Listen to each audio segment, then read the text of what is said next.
Salut, je suis Annick, je tiens la page Facebook Je suis une femme atypique et la chaîne YouTube Je suis une femme atypique, entre parenthèses, Jésus a changé ma vie. Je vous invite à vous y abonner ou tout simplement à regarder les contenus si vous êtes intéressé. Comme vous le savez déjà, je fais des vidéos pour rendre témoignage de ce que Jésus avait fait, de ce qu'il fait, de ce qu'il fera dans ma vie.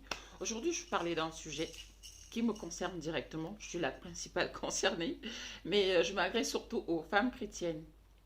Est-ce que lire la Bible, parler en langue, être active à l'église, par exemple dans le groupe Chancre, dans le groupe des femmes, être maman pasto, est-ce que ça fait de nous des femmes coincées? Est-ce que prier ou lire la Bible fait de nous des femmes coincées? Je me pose la question.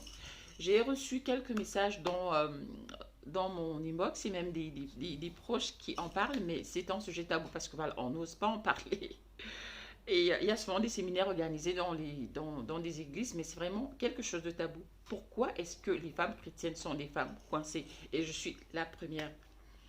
Ah, pourtant la Bible dit le corps de la femme appartient à son mari et le corps du mari appartient à sa femme. Mais pourquoi on est des femmes chrétiennes coincées? Pourquoi? Qu'est-ce qui va pas? Moi, par exemple, à chaque fois que je me retrouve entre quatre murs, est-ce que je vais encore parler en langue? Est-ce que je pourrais encore bien comprendre la Bible? Ce genre de choses, j'exagère un peu, mais c'est pas très loin de ça. Donc, en fait, je viens parler aux dames, libérons-nous, parce que voyez-vous, vous pouvez pas demander à Dieu, à un homme fidèle, donc pas de maîtresse, qui rentre à la maison après le boulot, qui ne dilapide pas son salaire, qui est un bon papa, qui est un bon époux, qui prie, qui sait, qui sait tout ce qu'on sait, tout ce que les femmes aiment demander à Dieu. Mais une fois qu'on se retrouve entre quatre murs, on devient des centenies touches. Non, non, non. Et comme je dis, je suis la principale concernée. Et moi, ma résolution, c'est que 2022, là, je ne serai plus une femme coincée dès...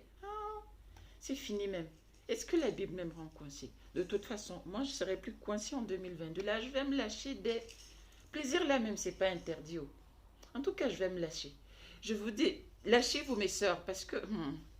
bref, que le Seigneur vous bénisse. Il faut qu'on se lâche en 2022. Là, lâchons-nous des